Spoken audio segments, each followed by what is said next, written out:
Hello everyone, welcome back to my channel. আশা করছি তোমরা সবাই খুব খুব খুব ভালো আছো।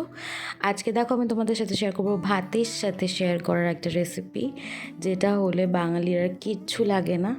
সেটা হচ্ছে চিংড়ি মাছ দিয়ে পুঁই শাকের চচ্চড়ি। তো চলো দেখে নেওয়া যাক এখানে কী কী সবজি নিয়েছি।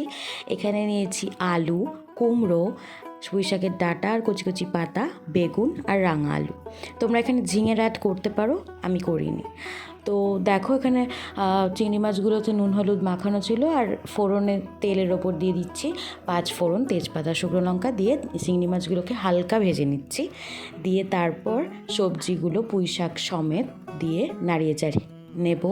তারপর দিয়ে দেবো নুন আর হলুদ দিয়ে তারপর ঢাকা দিয়ে দেব। ঢাকা দিয়ে সবজিগুলোকে ভালো করে সেদ্ধ করব।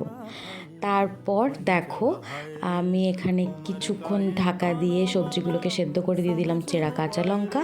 আর এখানে কিন্তু কোনো মশলার অ্যাড করব না, এটা একদম স্পাইস ফ্রি।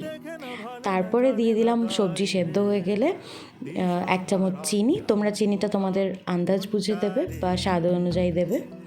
তারপর আমার মা এখানে উল্টে নিচ্ছে একটা সিনেমাটিক শট নিয়ে। তো তোমরা এভাবে নাড়িয়ে চাড়িয়ে নেবে। তোমরা যদি না পারো এটা করতে যেও না, কারণ আমি করতে চাইনি, রিস্ক নিতে চাইনি, কারণ এত সুস্বাদু একটা খাবার আমি ফেলে দিতে চাইনি মাস্টারি করে, তাই মাই করেছে। তো রেডি হয়ে গেল আমাদের চিংড়ি মাছ দিয়ে পুঁই শাকের রেসিপি। এটা ভাত দিয়ে খেতে অসাধারণ লাগে, তোমরা সবাই জানো। আর গরমে মশলা বাটাবাটি ছাড়া হালকা পাতলা এরকম একটা খাবার সবাই চায়।